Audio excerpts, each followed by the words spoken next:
my channel, TorAthena, where today I'm reviewing another comic book. I don't know. And today I am reviewing The WIlds by Black Mask. The WIlds by Black Mask. I can read.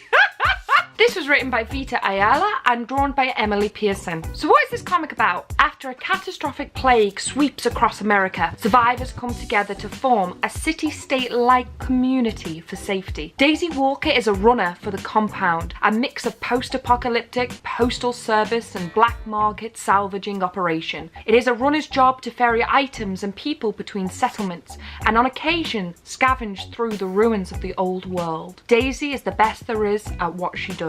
Out beyond the settlement walls are innumerable dangers, feral animals, crumbling structures and abominations, those that were touched by the plague and become something after. After a decade of surviving, Daisy isn't fazed by any of it, until her lover, another runner named Heather, goes missing on a job. Desperate to find her, Daisy begins to see that there may be a little difference between the world inside the walls and the horror beyond. Okay. First off, let's talk about the cover, because that's what I love to do. I love to judge a book by its cover and analyse the art of it. So, loved it.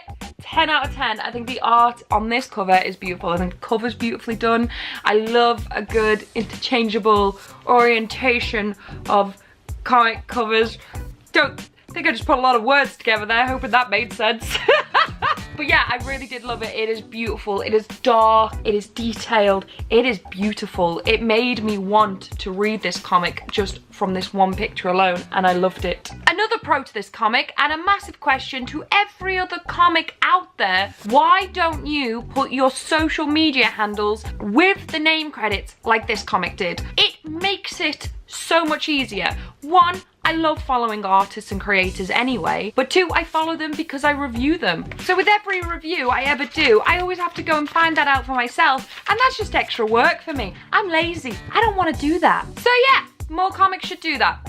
Massive plus. So let's talk about the writing. I love anything post-apocalyptic, end of the world, surviving anything of mass despair, I don't know. So I got excited about the premise of this story. However, although it introduces the world very nicely, the rest of the comic I actually found incredibly shoehorned in with like plot and narrative, and it just didn't work very well. It didn't flow very well. There's like, at one point, there's this man who finds Daisy and he's asking her loads of questions like it hasn't been a decade of this. It just doesn't make sense. And I'm wondering in my head, is he a spy? Is he trying to, like, I don't know, get information out of her? But even to ask all these questions makes no sense because this world has been this way for 10 years. I just felt like it started off very strong, and then to get the rest of the story flowing, it was forced too much and nothing really was as organic as it was at the beginning. Just in case Andrew wasn't able to get the art to show you, but the infected effectively just have flowers growing out of them, and like different flowers too. Like some have lilies, some have daisies, some have other flowers.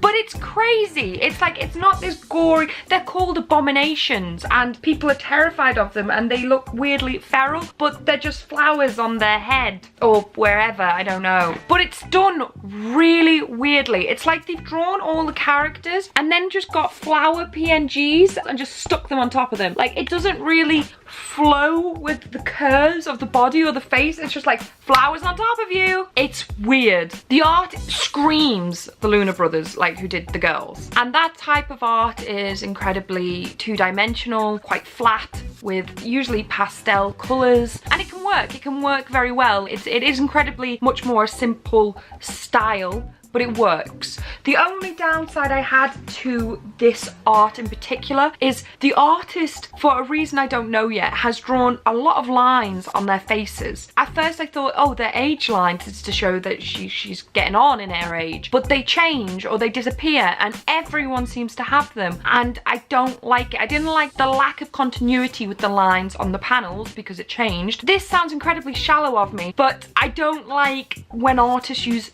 too many lines because too many lines is aging, or it makes them, to say ugly is not the right word, but when you have such a simple style of art there, you've almost ruined it by adding this extra detail that wasn't necessary. I don't know, I just don't like the lines, I don't get them, because the lines just aren't here, they're here, it's weird, and I'm wondering, are these even human? Are these lines that are there because they're not human? I don't know, it's weird. It's not a bad comic by any means, but what it does give me the impression of is that it's an early comic. The idea is good, the art is good, the writing is good, but it doesn't all tie together as fluidly as it could do. And for people who like levels of representation, there is a lesbian couple in this, which I do know a lot of people like to see in comics. That sounded pervy. I didn't mean it like that. Like I said, this comic starts strong and it loses its way a little bit in momentum and structure, and the last page or two, it falls apart for me. It really, really does. There is, I don't want to show you because I feel like it would be a bit of a spoiler, but a thing happens and I had to read it 3 times to understand the direction, the use of panels and the use of art to show the motion and the movement of this story.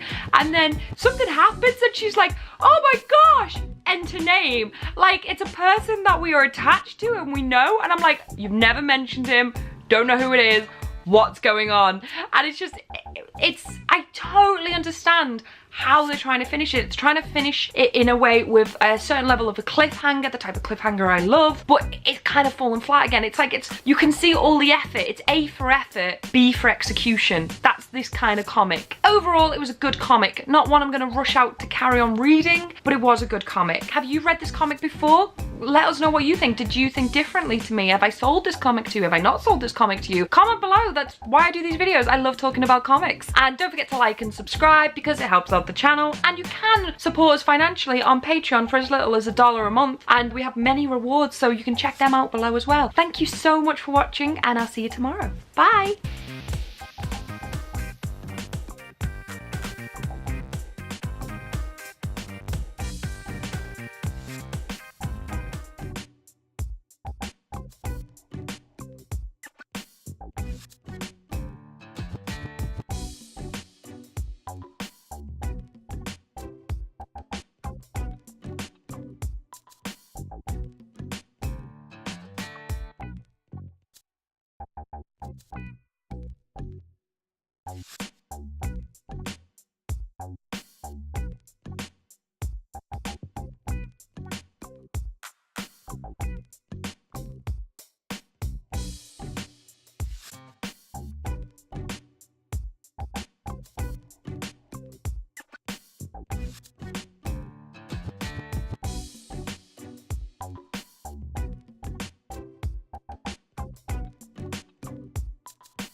Bye.